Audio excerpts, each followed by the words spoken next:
Well, thank you for joining us. This morning we are looking at a very interesting topic in our interview segment. We're looking at Banquet Hall, VP's residence, what they speak about governance in Nigeria. In the past 3 weeks, Nigerians have been engaged in a debate on whether the presidential villa needed a new banquet hall when there is already one. What stirred the debate was the cost of the proposed new banquet hall, which was put at over 2 billion naira. In justifying the new banquet hall project, the presidency said that the one that already exists was about 2 kilometers from the main presidential complex, making it quite a task to move visitors from the complex to the hall for any sort of reception. Now, journalists familiar with the presidential complex, however, faulted the excuse of distance. They say that the old banquet hall is not more than 500 meters from the presidential complex. Distance could not, therefore, be a reason for proposing a new banquet hall.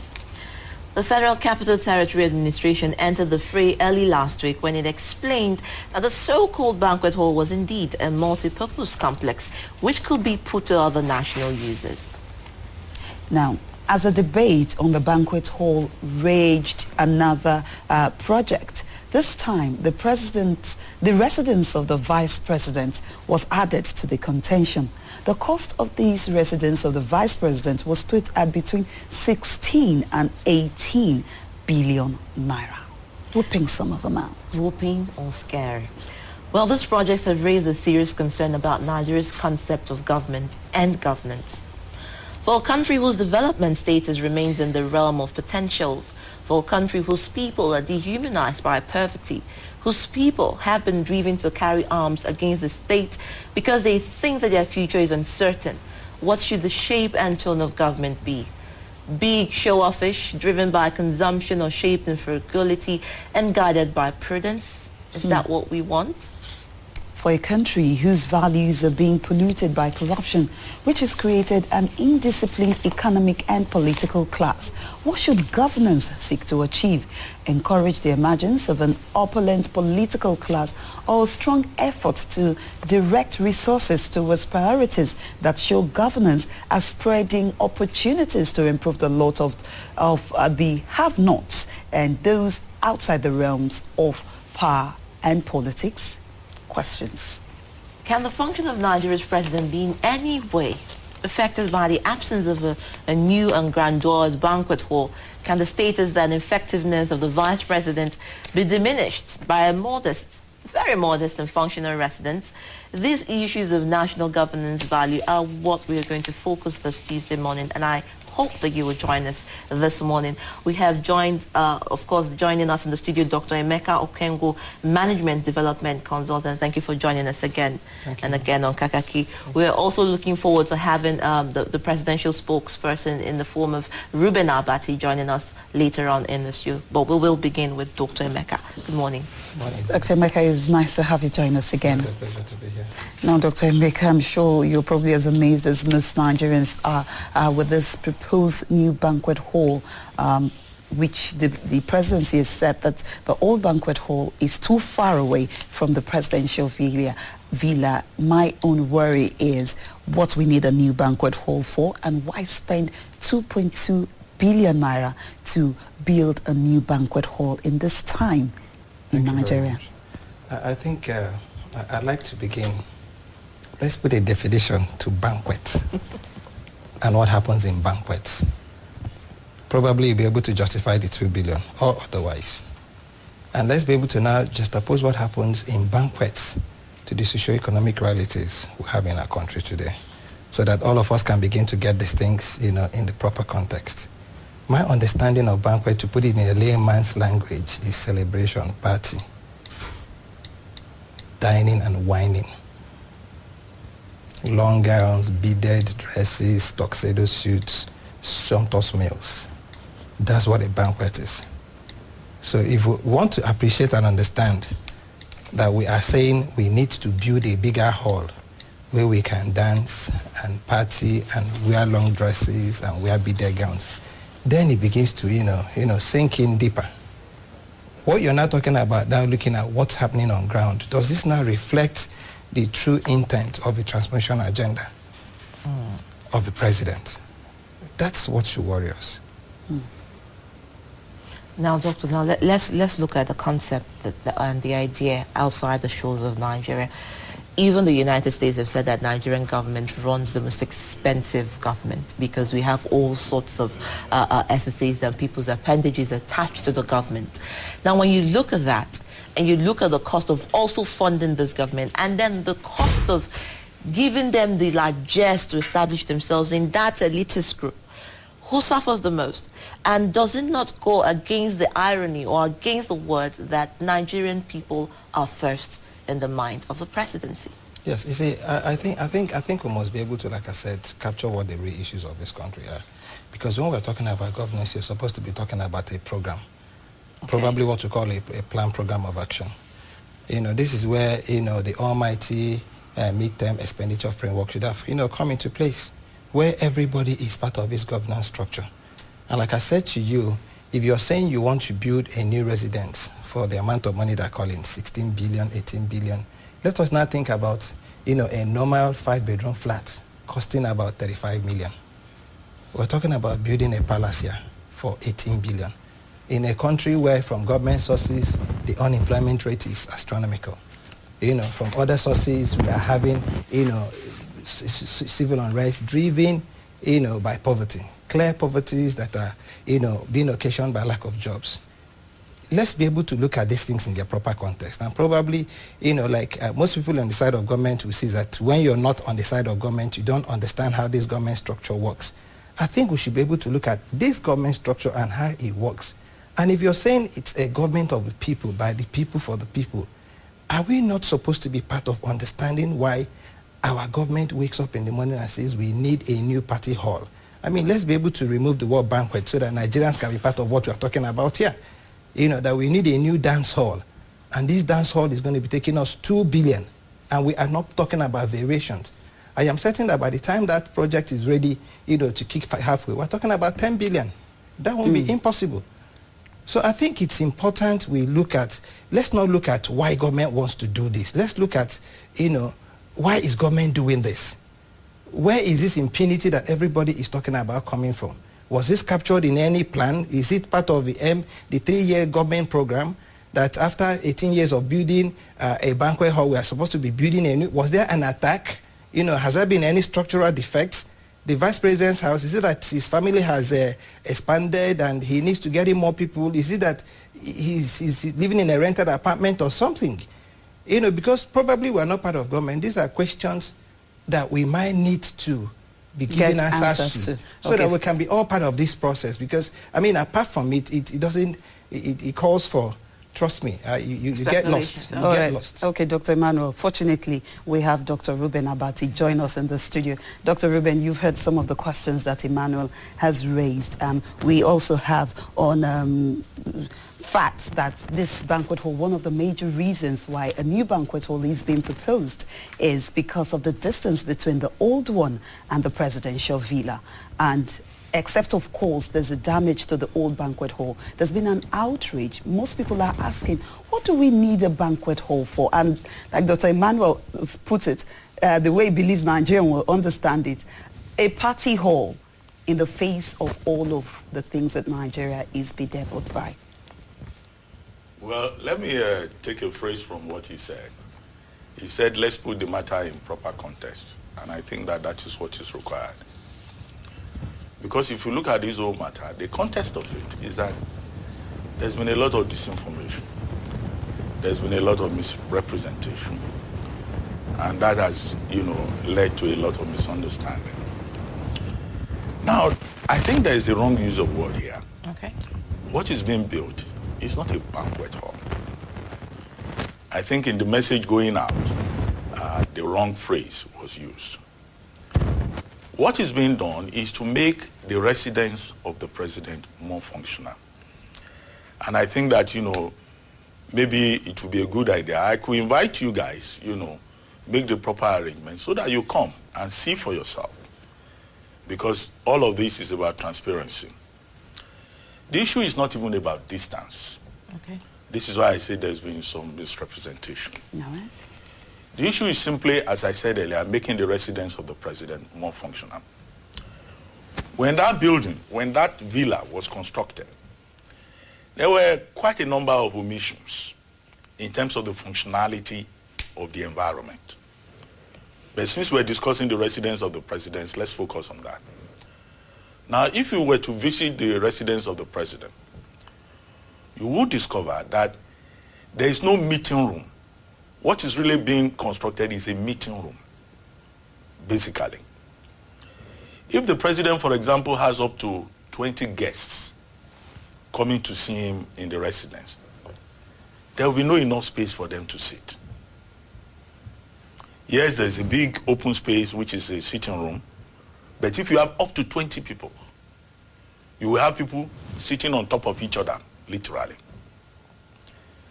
If the president invites a group, say to breakfast or to lunch in his residence, if there are more than 12, there will be no space, because the dining space is so small. Okay? And when you go to that residence, you see that it's choked up. There isn't enough space. Now, what is being constructed just adjacent to the residence is just a place where the president can host a large crowd within the residence, can hold meetings within the residence. Take, for example, when ambassadors present letters of credence, we don't even have space for that. We will have to take seats from one section of a room, the tea room, adjacent to the council chambers, and move the seats to council chamber so that we can have space to receive ambassadors. Whereas if the residence is more functional, you will have a hall there where the president can receive ambassadors or large crowd of visitors. And you must have seen it on TV. When people were paying the condolence visits, you will see that there was just no space in that place to host people. There have been occasions when the president will say, okay, I want to have a breakfast meeting. Let's say, for example, with the Presidential Advisory Committee on Foreign Affairs, led by Chief Anyanku. Some of us will have to sit outside, because once you have the entire team coming in, there's no space. Okay, Dr. Bati. No, I'm coming. So this is what it is all about. But people are saying it's a party hall. It's not a party hall. Apart from having a meeting room, part of the plan also is to have a communications unit in the residence. As we speak, when I send reporters, cameramen, still photographers to the residence, they have no place to sit. They have no place from which they can file their stories. They just sit outside under the rain, in the sun, because there's no space. Part of this meeting room that is being constructed, we also have a space for media, okay, which we do not have in the residence at the moment. On top of all of this, he was talking about the president's family. The vice president. No, he made the point about the family of the president. No, not the president. The vice is it the VP? We're Yes, talking the about the vice extension of the house. Okay, So I'll get to that. I'll get to that. But the issue to note is that this meeting room will be in the presidency. When President Jonathan leaves office, it's not as if he's going to take the meeting room to his village. It's a property of the federal government.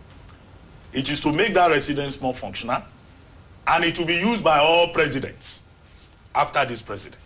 So what is the hue and cry all about? Dr. Bati, thank you so much for putting all of that into perspective. With everything that you've explained to us now, no one will say that indeed the presidential villa does not need a meeting room or a space for the journalists who work in the presidential villa. But another query might be, why 2.2 billion naira?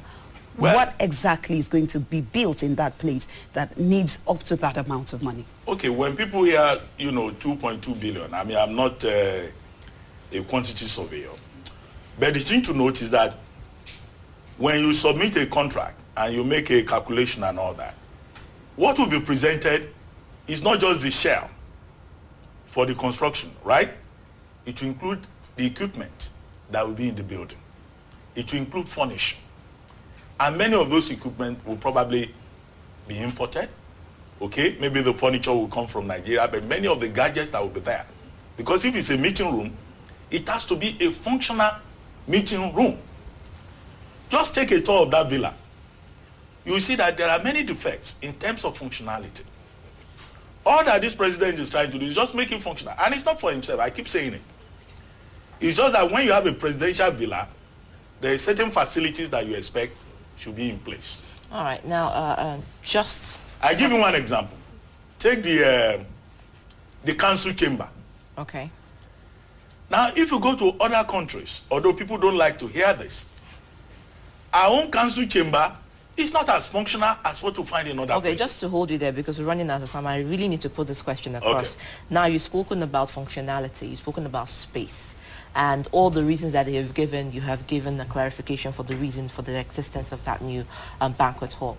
Now, to the average Nigerian, whether the money is 2 billion or 2 million, any monetary value that goes into governance, they expect the government to give account for it. Was this captured in the budget? Was there a committee set up for this? Is there any transparency methods for people to get involved in all of this, and etc., etc.? This morning we talked about a woman at Ejoke. She gave birth to a fourth baby and couldn't take care of the baby, so she put the baby in the bin, and her reason was poverty. And people are saying there are no jobs, and people are not housed, people's houses are demolished, there's no shelter, there's no food. 3 square meals for this Christmas for a lot of family is big deal. And we're talking about a country who's putting as much as 2 billion naira into a banquet hall and a VP's residence. I've just told you that it's not a banquet hall. Well, in terms out there, people actually have it in their mind. No, but that the is a purpose of banquet my hall. being here is to correct that impression. Okay, let's assume for the sake of functionality, the money is justified. But what about the Nigerians out there? What is their role in all of this? Because at the end of the day, they just feel that the government just brings up surprises. No, I don't see a conflict here in terms of objective or purpose or the reasonableness of government.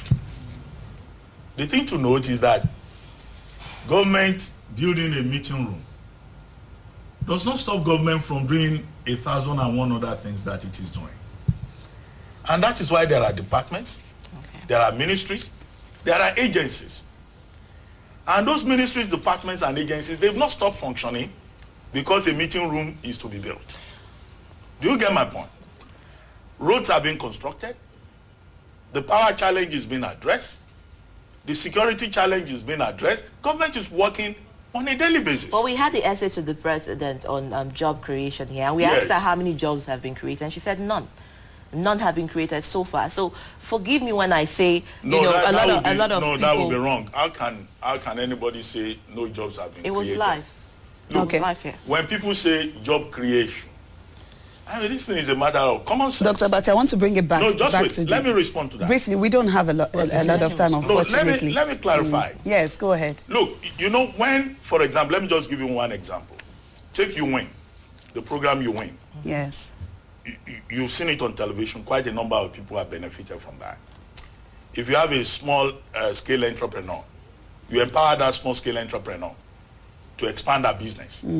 Once the business expands, the absorptive capacity also expands.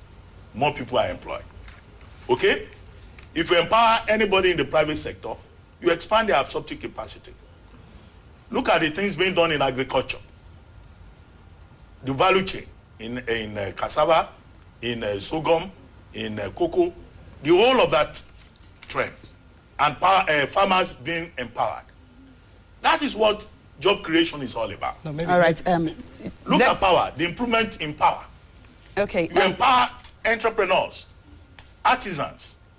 Dr. Emmanuel, Dr. Emmanuel and Dr. Abati, I think the reason, first of all, why all of this hullabaloo is out here is because not only is there a proposed meeting room, as Dr. Abati calls it, but the fact that so much has already been spent on a Vice President's residence, and people are wondering, in the face of all of the challenges that Nigeria is faced with. Dr. Emeka, you are a development consultant.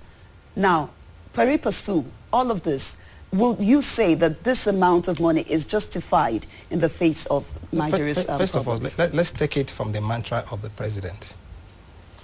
Okay? I feel your pain because I've been there.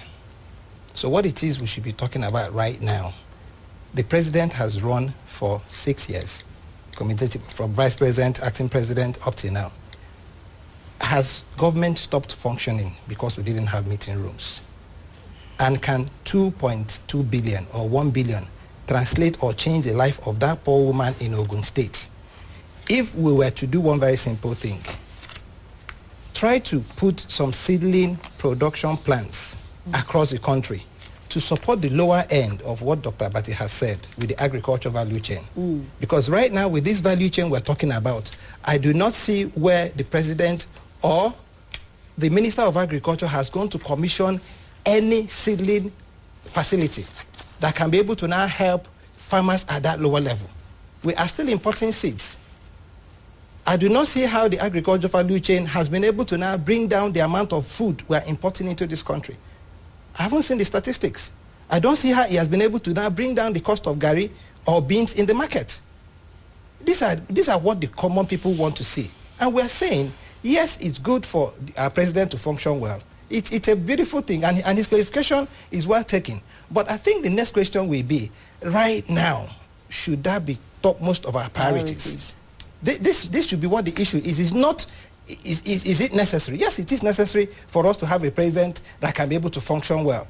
But for a president who says to you, because you're not eating, I'm also not eating. He said it a lot of times. Don't think I don't feel your pain. I am there with you all the way. You know, for people to probably encourage him to enter into something we might be able to now start classifying as opulence. If he wanted to expand, the president's office to be functional, I truly do not think, I'm not an architect, but as a development person, I truly do not think you will need billions to be able to make the president's office a little bit more functional. Just like I do not think that you need 16 billion to be able to make the vice president's house more livable. I think this is where, the issues should be hinged on. All right, Dr. Abati. Well, I think people should comment on what they know and what they understand. If you say 2 billion is too much and all that, you should at least ask for the papers, ask for the records. Take a look at what is involved. And that's why I said, an architect may say, oh, you don't need 2 billion to put a shell together. It's not just about putting a shell there. I've clarified that.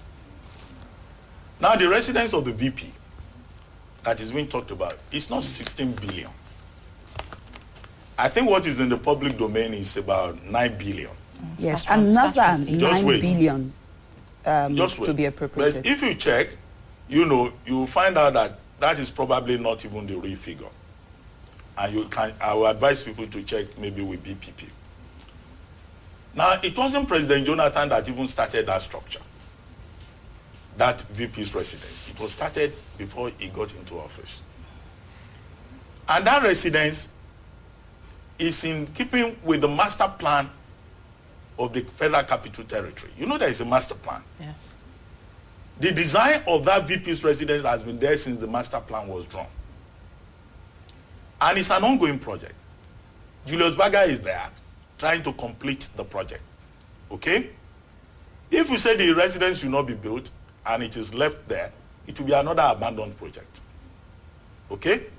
So the whole idea is to complete that building. Where the VP is staying at the moment, it's not even the VP's residence. It's supposed to be an annex to the residence of the president, to be used as a guest house for visiting heads of state. Okay? So for the first time, an effort is being made to complete a building that has been there for a very long time and that is in the master plan. So it's not an issue. All right. Dr. And it's not as if the present VP will take the building to his village when he leaves office. There's a question here, and I really must put it across.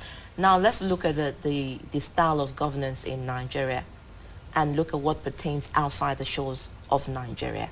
And a lot of the statements that have come that Nigerian government is very expensive to run. Now, with all due respect, I know that running a country is a very difficult job.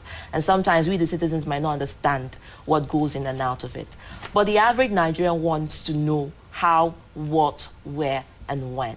Now, the idea that everything has to be big cars, big convoys, big houses, palatial suites, that is the mindset of the average Nigerian. So please, you can explain that to them. Well, that mindset is wrong.